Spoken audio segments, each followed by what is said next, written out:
हनुमान बेनीवाल ने कुछ ऐसा कहा आज जिसके बाद कहना चाहिए इंडी गठबंधन की और हनुमान बेनीवाल के गठबंधन जो इनके साथ में था उसे लेकर के इसकी नींव हिलती हुई दिखाई दी। हनुमान बेनीवाल का कहना था साहब कि उनको इंडी गठबंधन की बैठक के अंदर दिल्ली नहीं बुलाया गया, ये कहते हुए क्योंकि पार्टी छोटी है। हनुमान बेनीवाल ने इसे अपने दिल से लगाया है, उन्हें चोट पहुंची है और अब उनका कहना यह है कि उनका अपमान हुआ है। क्या वो कुछ बड़ा फैसला लेने वाले हैं? जानने के लिए सीधे रुख करेंगे। सहयोगी मोहम्मद हनीफ हमारे साथ जुड़े हुए हैं, उनके साथ हनुमान बेनीवाल है। हनीफ, मैं आपके पास में आ रहा हूं।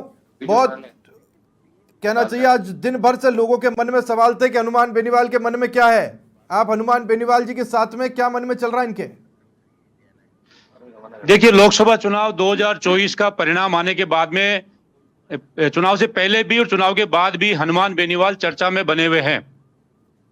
एक तरफ एनडीए गठबंधन अपने समर्थकों को जुटाने में लगा हुआ है, दूसरी तरफ इंडिया गठबंधन है वो अपने जीते हुए प्रत्याशियों से बात नहीं कर रहा। ये चर्चा का विषय बना और हनुमान बेनीवाल के पास अब तक जो हमारे पास सूचना वो ये है कि इनके पास इंडिया गठबंधन से किसी का फोन नहीं आया, जबकि वहां पर 2 बार बैठक हो चुकी है। हम खुद हनुमान बेनीवाल से जानना चाहेंगे कि क्या है पूरा मामला और आपके पास फोन आया कि नहीं आया, नहीं आया तो कारण क्या है? जी देखिए, लोकसभा चुनाव जैसे ही अंतिम चरण का 1 जून को समाप्त हुआ था, उसके बाद कायदा ये होता है कि ये घटक दलों के साथ बैठक लेते हैं। इंडिया अलायंस ने 1 तारीख को एक बैठक करी थी, 1 तारीख की इनकी बैठक थी, जिसमें बंगाल वालों ने कहा कि हमारे इलेक्शन हम नहीं आएंगे, बाकी घटक दल सब आए थे। उस 1 तारीख वाले जो इंडिया अलायंस की बैठक थी, जिसमें राष्ट्रीय लोकतांत्रिक पार्टी भी घटक दल है, मुझे आमंत्रित नहीं किया। खैर, मैं इसकी कोई शिकायत मैंने किसी तरह की नहीं की, लेकिन चुनाव नतीजों के बाद 5 तारीख को जब देश के अंदर एक एमपी महत्वपूर्ण है, भागदौड़ चल रही है, भगदड़ मची हुई है, 5 तारीख को भी ये लोग भूल गए कि इंडिया अलायंस का एक हिस्सा राजस्थान में आरएलपी भी है, जिसकी बदौलत कांग्रेस पार्टी का खाता खुला। 10 साल से कांग्रेस का खाता नहीं खुला था। मैंने बड़े बड़े धुरंधरों को देखा था कांग्रेस के, धूल चाट गए थे। इसी नागौर के अंदर धूल चाटी थी इसी ज्योति मिर्धा 2 लाख वोटों से उस समय। और दुर्भाग्य इस बात का कि कुछ नेताओं के मेरे पास टेलीफोन आए जैसे बधाई के लिए। दिल्ली से मुकुल वासनिक ने बधाई दी मुझे, अशोक गहलोत जी ने बधाई दी, मोहन प्रकाश जी ने बधाई दी, और कल 4-5 बजे बाद सचिन पायलट का भी टेलीफोन आया कि हम आपको बधाई देते हैं जीत की। लेकिन इंडिया अलायंस की बैठक में आमंत्रित खड़गे जी के ऑफिस से करना था, और कल शाम को जब ये टीवी चैनलों के अंदर चला कि हनुमान बेनीवाल को इंडिया अलायंस की बैठक में नहीं बुलाया, तो वो ये तर्क दे रहे थे कि भूल हो गई हमसे, छोटा दल है आपका इसलिए चूक रह गई। अब आप बताइए, बड़ा दल बनाने में समय लगता है। इस राजस्थान में तो बड़ा दल कोई बना ही नहीं, भाई पार्टी मैंने बनाई है।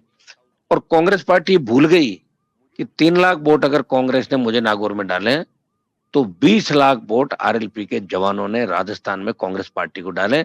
इसीलिए शेखावाटी के अंदर परचम फहराया, बाड़मेर के अंदर परचम फहराया, टोंक, सवाई माधोपुर, भरतपुर, करौली, धौलपुर, दौसा, तमाम जगह राष्ट्रीय लोकतांत्रिक पार्टी के नौजवानों ने, पदाधिकारी रात दिन एक कर दिए थे।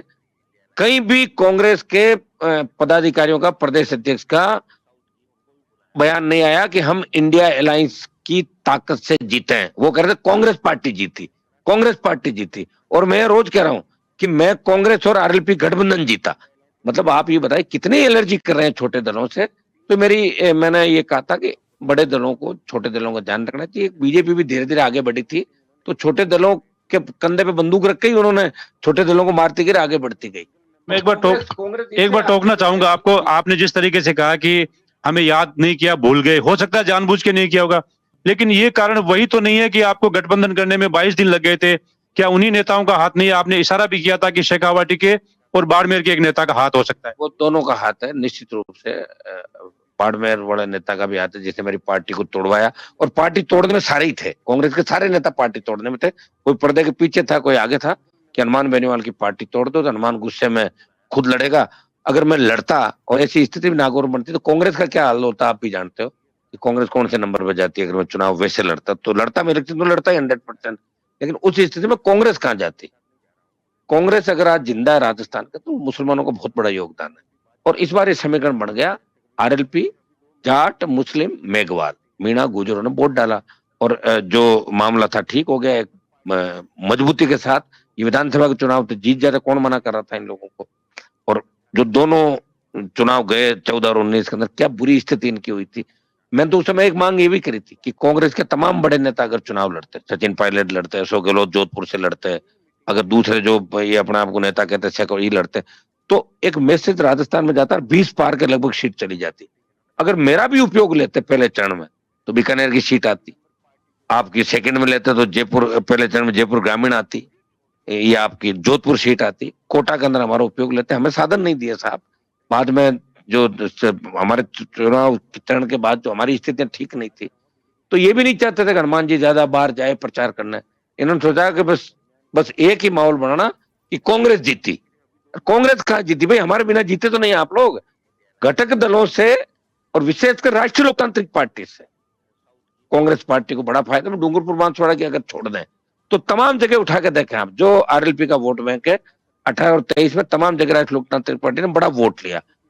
मैं भारतीय, देखिए जनता ने जो जनादेश मुझे दिया, जनता ने वो ये दिया है कि एनडीए के खिलाफ, बीजेपी के खिलाफ मुझे लड़ाई लड़नी है। वो लड़ाई में लड़ूंगा, लेकिन मुझे ये शिकायत है कि इंडिया अलायंस की बैठकों में कांग्रेस पार्टी के नेताओं के कहने पे जानबूझ के मुझे अपमानित किया। लेकिन हनुमान बेनीवाल इन चीजों की परवाह नहीं करता, वो अकेला ही चला था, आगे भी हिम्मत रखता है, ताकत है मेरे अंदर, पूरी फौज खड़ी है मेरे साथ राजस्थान की।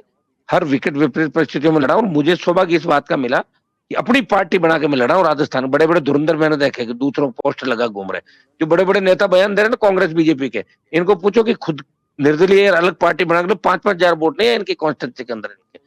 मैं इंडिया अलायंस के साथ हूं और आजकल के अंदर मैं दिल्ली जाऊंगा जब भी अब आवश्यकता पड़ेगी। कल शाम को इन लोगों ने सॉरी फील भी किया कि भाई चूक हो गई हम लोगों से। लेकिन सुनने में तो ये भी आ रहा है कि आपको एनडीए ने आपसे संपर्क किया है।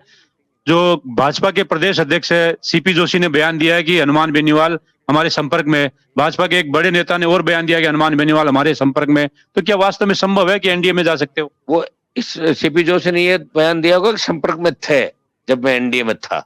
अब तो सीपी जोशी से बात हुई पता नहीं कितना समय हो गया लंबा मेरा। एनडीए छोड़ने के बाद काहे को संपर्क में रहूंगा, और मुझे सत्ता में रहने का शौक होता तो किसानों के लिए ठोकर मारी सत्ता को।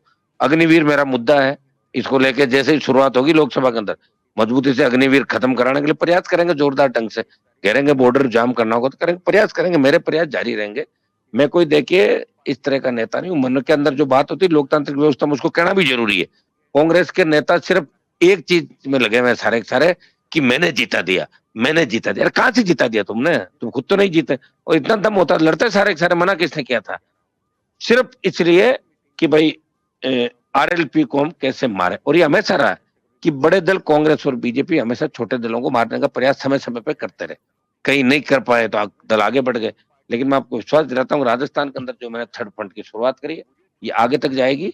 और एनडीए और मोदी के यहाँ से किसी तरह का हमारा न तो कोई बुलावा है और न कोई लगाव है और न मैं उनके साथ जाऊंगा। ये मैं पहले ही कह चुका, पहले ही दिन। हनुमान बीजेपी के नेता दे रहे वो गलत बयान दे रहे, भ्रामक बयान दे रहे। हनुमान बेनीवाल के बारे में कहा जाता है कि वो मुंह फट है, किसी को किसी भी समय कुछ भी कह सकते हैं। और चुनाव प्रचार के दौरान ज्योति मिर्धा ने जो बयान दिए थे उसमें भी शामिल था। रिछपाल मिर्धा ने भी कहा था कि देख लेना आप चुनाव परिणाम जैसे ही आएगा उसके दूसरे दिन हनुमान बेनीवाल इंडिया गठबंधन को गालियां निकालेगा। वो भी कहीं ना कहीं सत्य होता दिखाई दे रहा है। देखिए नाथुराम जी मिर्धा बहुत बड़े नेता थे राजस्थान के, खुद की पार्टी नहीं बना पाए। वो चरण सिंह जी के कदमों में बैठे फोटो इनके थे, उनके पैरों में बैठते थे।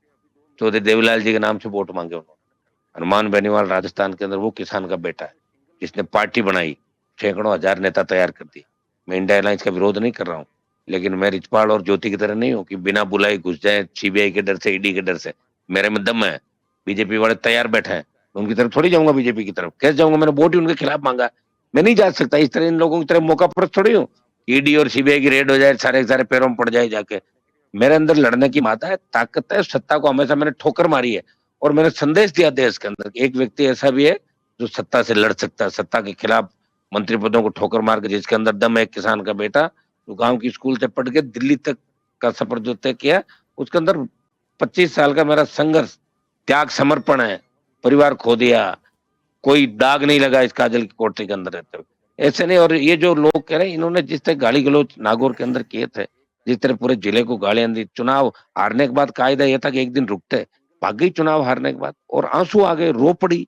रोता है कोई आदमी, बताओ? हाँ, हम तो किन परिस्थितियों में कभी ऐसे नहीं रोए।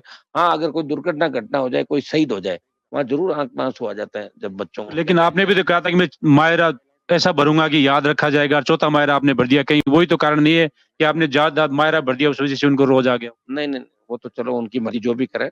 मायरा तो और चौथा भी भर दिया, और आगे मौका लगेगा तो करते रहेंगे। लेकिन मैंने जो बात कही थी कल, कि इंडिया अलायंस के अंदर जिस तरह ये लोग चूक की, इन्होंने कल सॉरी फील किया कल शाम को कि हमसे भूल हो गई, एहसास दिलाना जरूरी था, एहसास दिलाना जरूरी था। अब आपके मन में कोई मलाल तो नहीं है इंडिया गठबंधन को लेकर? बिल्कुल मलाल नहीं है। इंडिया गठबंधन की जो भी अगली बैठक होगी, अगर मुझे उसमें आमंत्रित करेंगे तो मैं जरूर जाऊंगा, और आमंत्रित नहीं करेंगे तो नहीं जाऊंगा। लेकिन बीजेपी और एनडीए के खिलाफ मैं लड़ूंगा वहां जाके अंदर, ये तय है। लोकसभा एक एक सांसद की कीमत होती है, एक एक सांसद को तोड़कर लाने के लिए प्रयास कर रहे थे इंडिया गठबंधन के लोग। परिणाम आने के बाद मुझे खुद को आपने ये कहा था कि मैं दिल्ली जाऊंगा और प्रयास करूंगा कि कोई मेरे सहयोगी या मेरे दोस्तों को उधर से तोड़ के लेके आऊंगा। आप तो ये कह रहे थे, दूसरी तरफ इंडिया गठबंधन वो आपसे संपर्क नहीं कर रहा है, अपने आप में बहुत बड़ी बात है। बात तो उनकी तरफ से बड़ी बात है ना, मेरी तरफ से तो कह दी मैंने। अगर मेरे मन में कोई पाप होता तो मैं तो दूसरी जगह संपर्क कर लेता, मुझे कौन रोक रहा था? कर ही रहे ना संपर्क लोग, इधर से आ रहे हैं, उधर कूद रहे, मंत्री पद लेके झंडियां लगा के भाग जाएंगे। पिछली बार कुछ बयान दे रहे थे, इस बार कुछ दे रहे हैं। हमारा बयान यही था कि जवान किसान को जहां भी आवश्यकता पड़ेगी, हनुमान बेनीवाल खड़ा मिलेगा। अग्निवीर के खिलाफ आंदोलन की शुरुआत करूंगा देश के अंदर दोबारा, और बाकी जो भी मुद्दे हैं उन राजस्थान के, हमारे नागौर के विकास के, उनको हम करेंगे। लेकिन लोकतंत्र के अंदर कहने का अधिकार सबको होता है। ये इनकी नेताओं की आपसी फूट है।